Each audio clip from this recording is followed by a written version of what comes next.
नमस्कार दोस्तों, स्वागत है आज की एक और वीडियो के अंदर।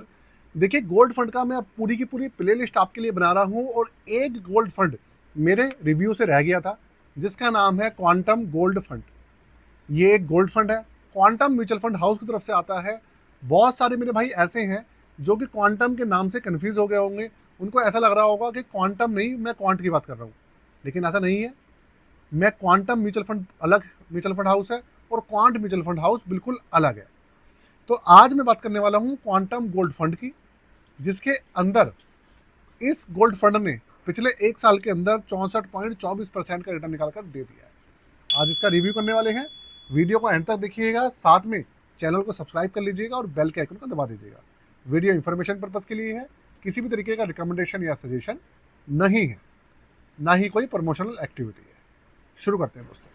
कंप्यूटर स्क्रीन आपके सामने चालू हो चुकी है और जो गोल्ड फंड है, देखिए उसका नाम आपके सामने है, क्वांटम गोल्ड फंड। मैं भी अपनी लाइफ के अंदर पहली बार क्वांटम के किसी म्यूचुअल फंड का रिव्यू कर रहा हूँ।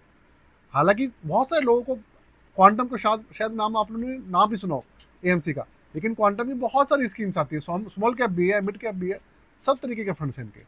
तो भाई गोल्ड फंड जो है ना, इनका सबसे अच्छा एक फंड में से एक है। बात करें रैंकिंग, इसको किसी भी तरीके की नहीं मिली है। करंट एनएवी जो है इसका चल रहा है 105 रुपये 11 पैसे।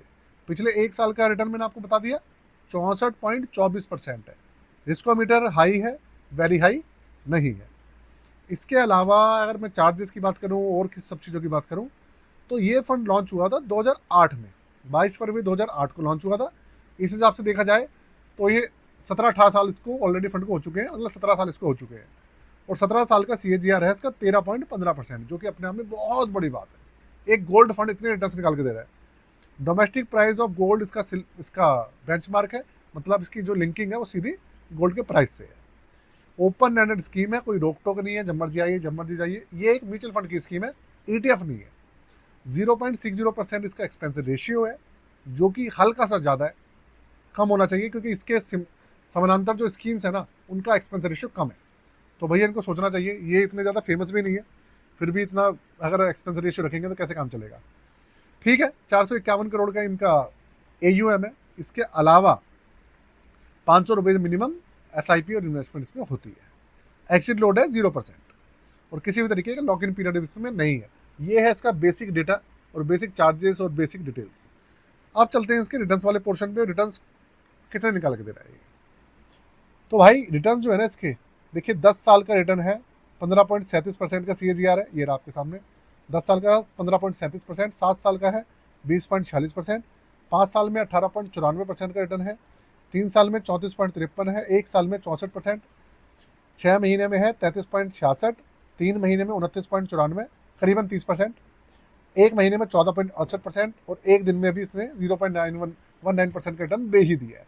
किसी भी तरीके से माइनस में है ही नहीं एक्चुअल में। अब बात करते हैं, देखो ये सब चीज़ें हो गई। अब बात करते हैं कि ये सब चीज़ें आपने देख ली, गोल्ड की अब कंडीशन क्या है। तो ऐसा है यार कि गोल्ड ना अभी 1,29,000 के आसपास पहुंच गया। 1,25,000 था अभी, रोज इस 2-3 हज़ार रुपये बढ़ जाते हैं इसके ऊपर। तो जिस तरीके से गोल्ड के ऊपर रेट बढ़ रहे हैं, सिल्वर के ऊपर भी बहुत रेट बढ़ रहे हैं, लेकिन गोल्ड के ऊपर भी बहुत मारा मारी है। तो सिल्वर का तो कहना यह है कि SBI टाटा का सबका कहना यह है कि भाई उसमें क्रैश आ सकता है।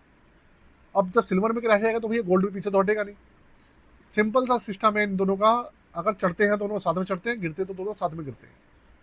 तो गोल्ड के अंदर गिरावट आएगी, ये तो कन्फर्म है, लेकिन ये कहाँ तक भागकर इसके अंदर गिरावट आएगी, भाई ये कहना बहुत मुश्किल है, बहुत ही मुश्किल है। क्योंकि अभी देश विदेश जो बड़े बड़े देश हैं वो डी-डॉलराइजेशन को साइलेंट तौर पर कर रहे हैं, और जितने भी उनके सेंट्रल बैंक है वो क्या कर रहे हैं, अपने पास गोल्ड को इकट्ठा कर रहे हैं अपने रिजर्व के अंदर। साथ में खरीदारी भी चल रही है, प्लस जो हमारी अब नई नई टेक्नोलॉजी आ रही है उनके अंदर गोल्ड का यूज़ हो रहा है। EV इंडस्ट्री में हो रहा है, सिमों के अंदर हो रहा है, सेमीकंडक्टर्स के अंदर हो रहा है, उपग्रहों में हो रहा है, हर जगह पे गोल्ड का यूज़ हो रहा है, चांदी का यूज़ हो रहा है। तो भैया इसलिए इनके प्राइस बढ़े जा रहे हैं। अब कहाँ तक बढ़ेंगे, कब तक रुकेंगे, कुछ नहीं पता इस बारे में, और ना ही मैं कुछ बताऊँगा। मैं कुछ बता भी नहीं सकता इस बारे में कि भाई कब तक कितना चढ़ेगा। हाँ ये है कि भाई गोल्ड के अंदर ना कभी भी नुकसान नहीं देखे जाता। गोल्ड, बड़े बुजुर्गों का जो कहना है, गोल्ड और प्रॉपर्टी कभी भी किसी को नुकसान नहीं देती, हमेशा कुछ ना कुछ दे के ही जाती है। और भैया ऐसा मानना मेरा भी है। बाकी वीडियो कैसी लगी मुझे जरूर बताइएगा। ऐसे ही अगर एक आध और कोई फंड बचा होगा तो मैं आपके लिए गोल्ड का वो भी कवर करूंगा। और उसके बाद मैं पूरे के पूरे सिल्वर के फंड आपके लिए कवर करूँगा, और फिर हमारे जो रेगुलर जो फंड्स हैं उनको हम कवर करेंगे। बाकी जो आप लोगों की जो फीडबैक है उसके ऊपर काम करेंगे। आज के लिए जय हिंद, वंदे मातरम।